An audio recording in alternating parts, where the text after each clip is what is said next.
ध्येयं सदा परिभवग्नमभीष्टदोहम् तीर्थास्पदं शिवविरञ्चिनुतं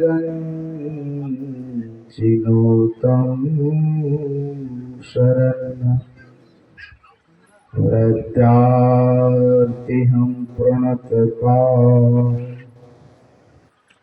भवाधिपोतम्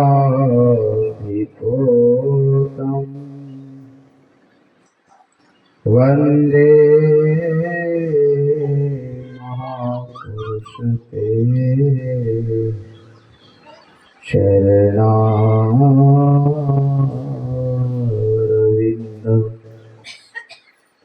अखण्डमण्डलाकारम् व्यापतं येन चराचरम् तत्पदं दर्शितं येन तस्मै श्रीगुरुवे नमः। अव्यक्त रूप में सर्वत्र कण में विराजमान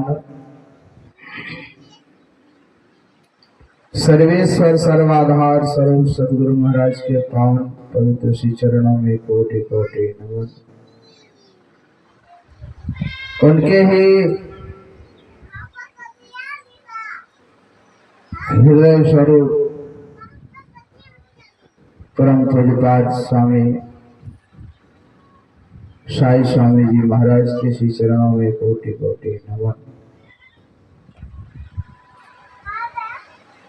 व्यक्त रूप में मंचासीन स्वामी स्वात्मानंद जी महाराज, सत्संग में उपस्थित विद्वतजन, सत्संग प्रेमी महानुभाव, माताओं एवं भक्तिमती बहनों, सबों को मेरा प्रणाम। एक बार गुरु महाराज का जय जयकार ऊंचे स्वर से करें। श्री सद्गुरु महाराज की जय।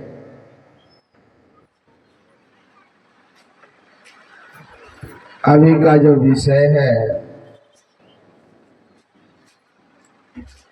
वह है ईश्वर का स्वरूप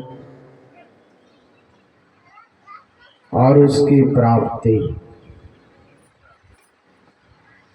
ईश्वर को प्राप्त करने के लिए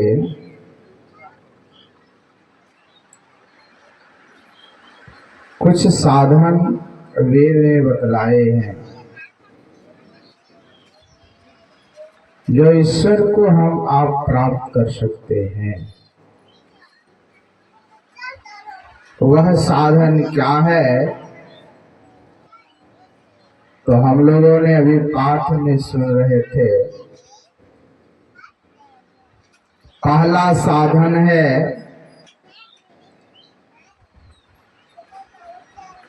वह है बुद्धि योग। बुद्धि योग के द्वारा ही हम आप परमात्मा को प्राप्त कर सकते हैं। हम लोगों का यह जो बुद्धि है, संसार में अनेकों जगह यह हमारा बुद्धि फंसा हुआ है।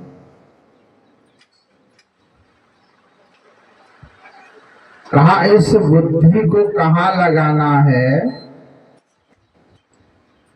जब तक यह बुद्धि सत्संग में नहीं लगे तब तक यह बुद्धि जो है शुद्ध नहीं हो सकता। सत्संग रूपी दरिया में इस बुद्धि को डुबकी लगाना पड़ेगा, तब जाकर के यह बुद्धि निर्मल होगी, परिशुद्ध होगा। ये पहला साधन है ईश्वर को प्राप्त करने के लिए। दूसरा है मन को शुद्ध करना। तो मन को शुद्ध करने के लिए दो अवलंब है। वह है मानस जप और मानस ध्यान। इसके द्वारा मन शुद्ध होता है।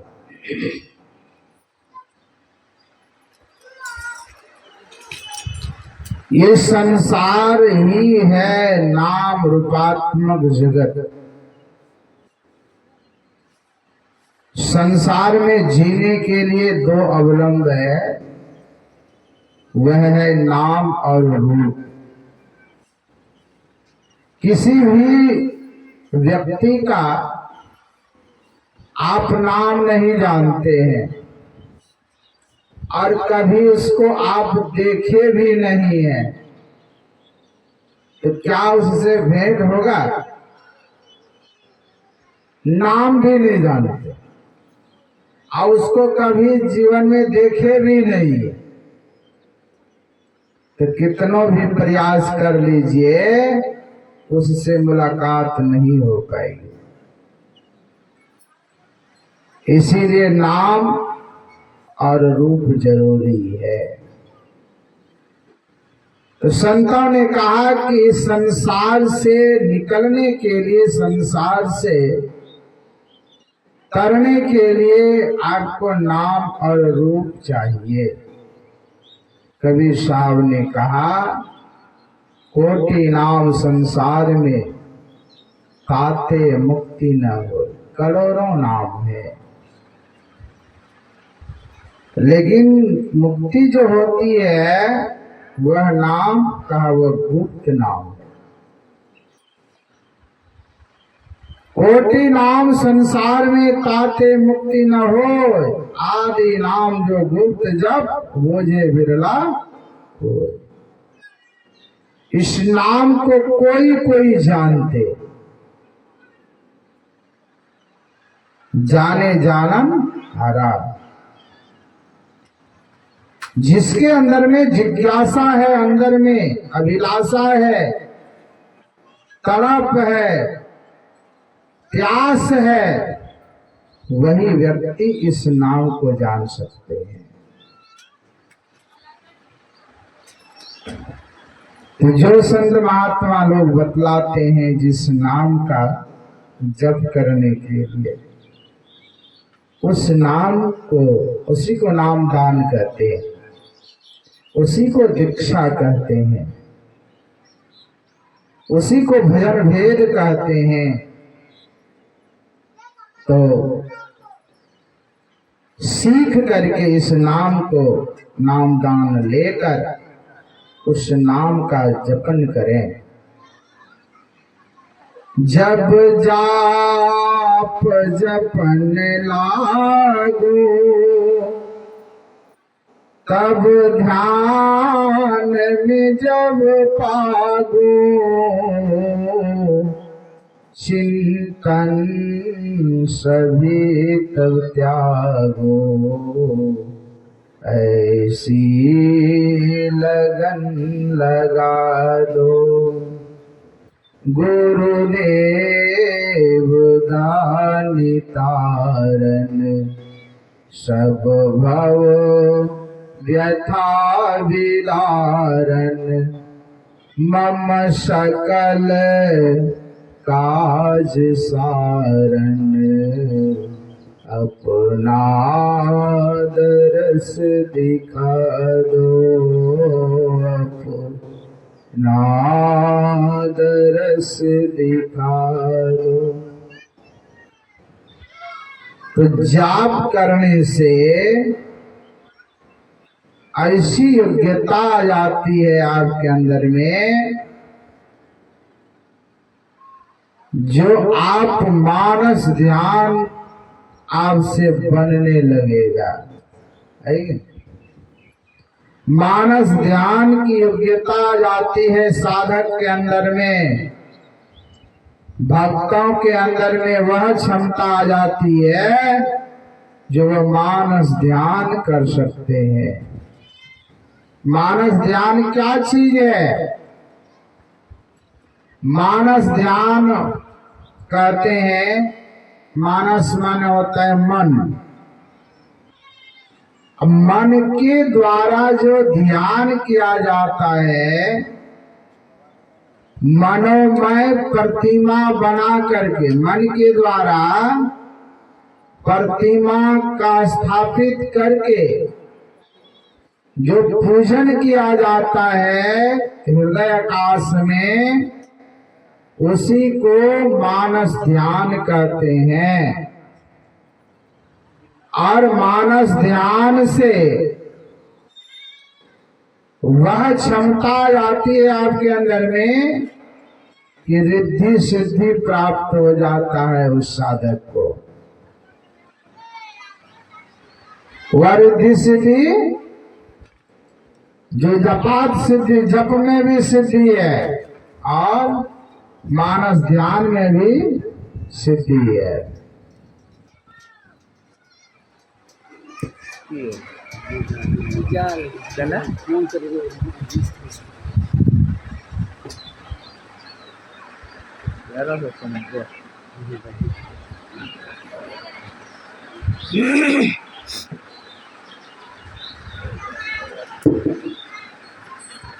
श्री सद्गुरु महाराज की जय। तो मानस ध्यान से वह लाभ साधक को होता है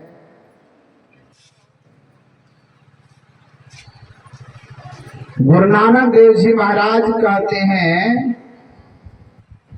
गुरु की मूर्ति मन में ध्यानो,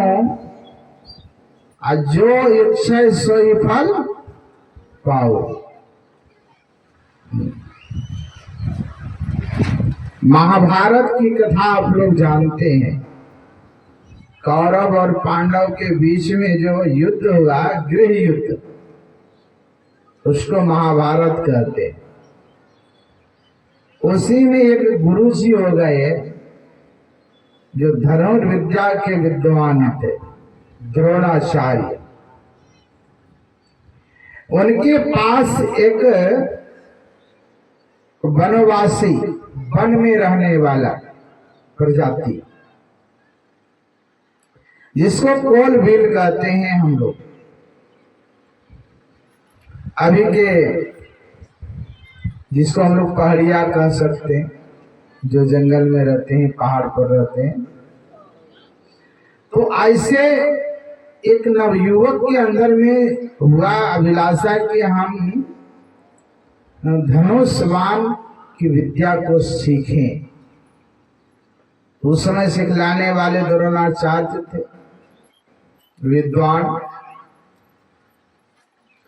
जब वह लड़का गया सीखने के लिए, तो श्री सद्गुरु द्रोणाचार्य ने कहा कि मैं केवल राजपूतों को सिखाता हूं, सबों को सिखाता नहीं। लेकिन वह द्रोणाचार्य को अपना गुरु मान लिए, मान करके गुरु महाराज को प्रणाम कर लिए और चले आए अपना घर। और मिट्टी का एक प्रतिमा बनाए, द्रोणाचार्य का प्रतिमा, समझते हैं? श्री सद्गुरु मूर्ति है कि नहीं, अपने गुरु जी का मूर्ति बना लिए और रोज बैठ करके ध्यान करते थे। उस प्रतिमा के आगे बैठ करके ध्यान करते थे, आंख बंद करके। जो जो प्रेरणा होता था वैसे ही धनुष विद्या चलाने का अभ्यास करते थे। ध्यान करते करते करते मानस ध्यान में इतना उत्तीर्ण हो गए, इतना सफलता प्राप्त कर लिए, जो गुरु के अंदर में जो भी ज्ञान था, छिपा हुआ विज्ञान था, वह ज्ञान भी एकलव्य के अंदर आ गया कि मानस ज्ञान का लाभ है। गुरु अगर कोई ज्ञान को छिपा करके भी अगर रख लिया है, तो कोई साधक अगर मानस ध्यान में परिपक्व अगर हो गया, तो उस छिपा हुआ ज्ञान भी उस शिष्य के अंदर में प्रवेश कर जाता है, वह विद्या भी हासिल कर लेते हैं। संयोग से पांडव को लेकर के द्रोणाचार्य जंगली रास्ते से जा रहे थे, तो एकलव्य को देख करके जो पांडव के साथ में जो कुत्ता था वो भौंकने लगा। अब देखिएगा, अगर आपका कुत्ता है, आप अगर यहाँ हैं तो आगे बढ़ करके आपका कुत्ता बहुत दूर तक चल जाएगा, ये स्वभाव होता है। तो पांडव और द्रोणाचार्य पीछे ही रह गए, अब कुत्ता कुछ आगे बढ़ गया, अब भौंकने लगा। एकलव्य का एकाग्रता भंग हो गया, उन्होंने तरकस से एक बाण निकाला, इतना जोर से मारा कि कुत्ता का मुंह पूरा बाण से भर गया। जैसे तरकस में बाण रखते हैं, उसी तरह का पूरा मुंह में बाण तीर प्रवेश कर गया। लेकिन खासियत की यह बात कि एक बूंद खून भी नहीं, कहीं खरोच नहीं लगा। दौड़ करके वह कुत्ता पीछे आया और अपने मालिक के आगे आके खड़ा हो गया। अर्जुन ने देखा, उनको बड़ा आश्चर्य हुआ। अर्जुन को भी यह ज्ञान द्रोणाचार्य ने नहीं सिखाया था। जब देखा तो कहा, गुरुजी आपने तो कहा कि सर्वश्रेष्ठ धनुर्धर अर्जुन हो, सब सारी विद्या आज तुमको मैं सिखा दिया, लेकिन ये विद्या तो आपने नहीं सिखाई। चुपके किसको आपने सिखाया? तो अर्जुन, मैं सत्य कहता हूं कि मैं किसी को नहीं सिखाया। फिर यह विद्या कैसे सीख लिया लोग? उन्होंने कहा, आगे पोल खुल जाएगा। जब गए, पूछा एकलव्य से, आप बोलो बेटा, ये तुम किससे सीखा है? कहा, गुरुजी आपकी कृपा से मैंने सीखा। आप नहीं सिखाया? कहा, मैंने तो कभी सिखाया नहीं। कहा, आपने भले नहीं सिखाया, लेकिन आपसे ही मैंने सीख लिया। तो कैसे सीखा? कहा, आपने कहा कि तुमको मैं शिष्य नहीं बनाऊंगा, लेकिन मैं तो आपको गुरु धारण कर लिया था और अपने घर आकर के आपकी प्रतिमा बना करके आपका ध्यान में करता था, और अनुसंधान भी इसी से यह विद्या मुझे मिल जाए। तो मानस ध्यान करने से ये लाभ है कि आपके गुरु के अंदर में जितनी भी विद्याएं हैं, सारी विद्या आपके पास ट्रांसफर हो जाए, आपके अंदर वह विद्या हासिल करने की क्षमता आपके पास हो जाए। दूसरा एक लाभ और है कि दृष्टि योग करने की क्षमता आपके अंदर में, वह सामर्थ्य होगा। दृष्टि योग बड़ा कठिन पद्धति है और यह दृष्टि योग ही योग का जो है आरंभ है। यानी यहीं से आप पिंड से ब्रह्मांड में प्रवेश करेंगे। यानी दृष्टि योग की क्रिया अगर आप नहीं कर पाए तो आगे आप नहीं बढ़ पाएंगे। दृष्टि योग की क्रिया करेंगे तभी हम आप पिंड से ब्रह्मांड में प्रवेश कर सकते हैं और इस स्थूल जगत से आप निकल सकते हैं। सूक्ष्म शरीर में जैसे प्रवेश करिएगा वहीं से ब्रह्मांड का रास्ता खुला है। उसी रास्ते को पकड़कर हम आप ब्रह्मांड में प्रवेश कर सकते हैं और ब्रह्मांड में चलते चलते चलते चलते बहुत चीज मिलता है। हमारे परमाराध्य संत सद्गुरु महर्षि में परमहंस जी महाराज ने कहा है कि इसी तरह अभ्यास निस्दिन सुरत अधर पर कर कर अंधकार फट जाता है।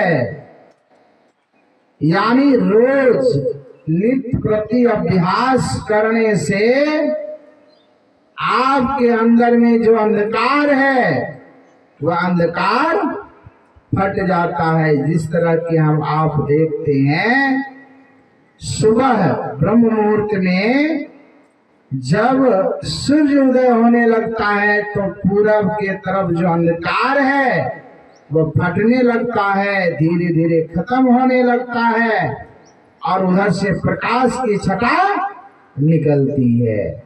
और उसी तरह नित्य प्रति अगर अभ्यास करेंगे, ध्यान करेंगे, दृष्टि योग करेंगे तो आपके अंदर में जो अंधकार है वह फटता हुआ दिखाई पड़ेगा, प्रकाश की छटा मिलेगी।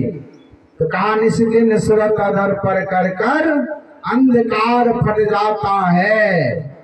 तो क्या होगा?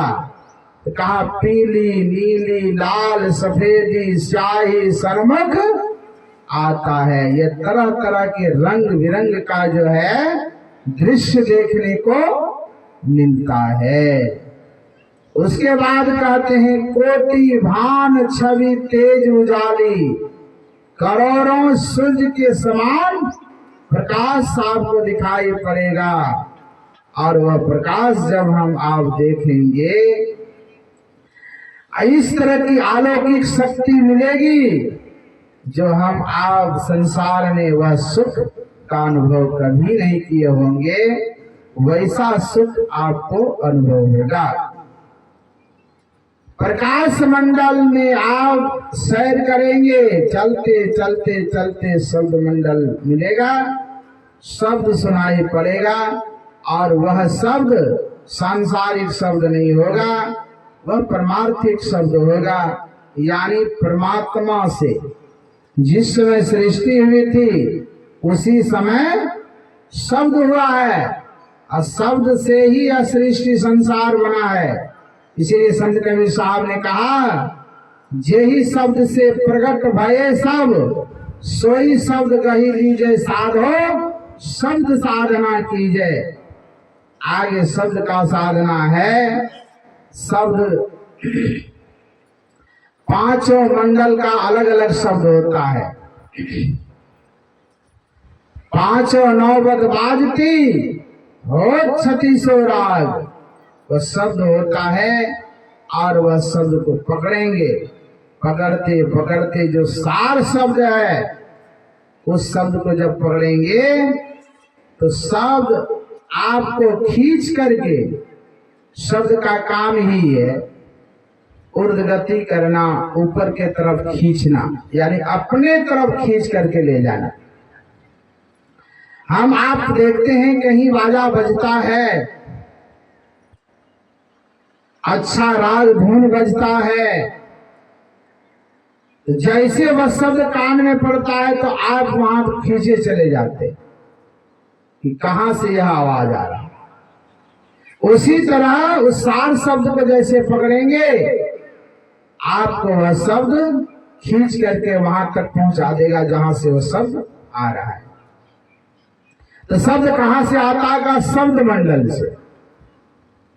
शब्द मंडल में सार शब्द ध्वनि गुरुगम होकर धर लेना। गुरुगम कहते हैं गुरु का जो भेद है, गुरु का जो राज है, गुरु का जो भजन भेद है, ज्ञान है, कहा उस ज्ञान के मुताबिक आप उस शब्द को पढ़े।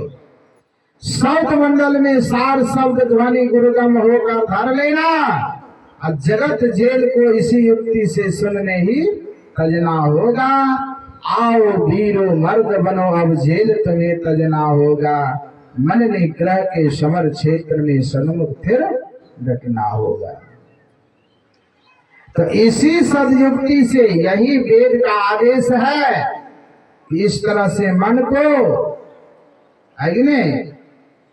एकाग्र करके, मन को परिशुद्ध करके, मन को पवित्र करके साधन करें। मन का अवलंब नाम और रूप है, उसके बाद दृष्टि योग है, फिर शब्द योग है। इस तरह से साधन बतलाए हैं वेद में, जो आप परमात्मा को प्राप्त कर सकते हैं। और जब तक हम आप परमात्मा को प्राप्त नहीं करेंगे, तब तक हम लोग संसार में आवागमन में पड़े रहेंगे। और आवागमन सबसे बड़ा दुख है। पुनरपि जननम पुनरपि मरणम पुनरपि जननी जठरे शयनम। पुनः मरना, पुनः जन्म लेना, अब पुनः माँ के औद्र में जाना, ये सबसे भयंकर कष्ट है संसार में। इस कष्ट से छूटने के लिए, इसके निवारण के लिए ये प्रभु भक्ति करनी चाहिए। इसी को खत्म करने के लिए, इसी झंझट से निकलने के लिए ईश्वर का भजन करना चाहिए। यही आप लोगों की सेवा में थोड़ा सा सुनाया। कहने सुनने की बहुत सारी बातें हैं। हरि अनंत कथा अनंता, गावहि सुनहि बहुविधि संता। बहुत प्रकार के लोग अनेकों तरह से तरीके से लोग उन्होंने बतलाते हैं, सुनाते हैं, समझाते हैं। कहने सुनने का अंत तो है नहीं। कहते रहिए, सुनते रहिए, कहते रहिए, सुनते रहिए, कभी खत्म होने वाला नहीं है। मैं अपनी वाणी को यहीं पर विराम देता हूँ और गुरु महाराज से मैं प्रार्थना करता हूँ कि जो भी सत्संग सुने और जिन्होंने करवाए, सबों के लिए मैं परमात्मा से, गुरु से प्रार्थना करता हूँ कि आप लोगों को सुबुद्धि, समृद्धि, सुख, शांति प्रदान करे, ताकि आप लोगों का जीवन सुखमय और शांतिमय हो। यही निवेदन के साथ मैं अपनी वाणी को विराम। श्री सद्गुरु महाराज की जय।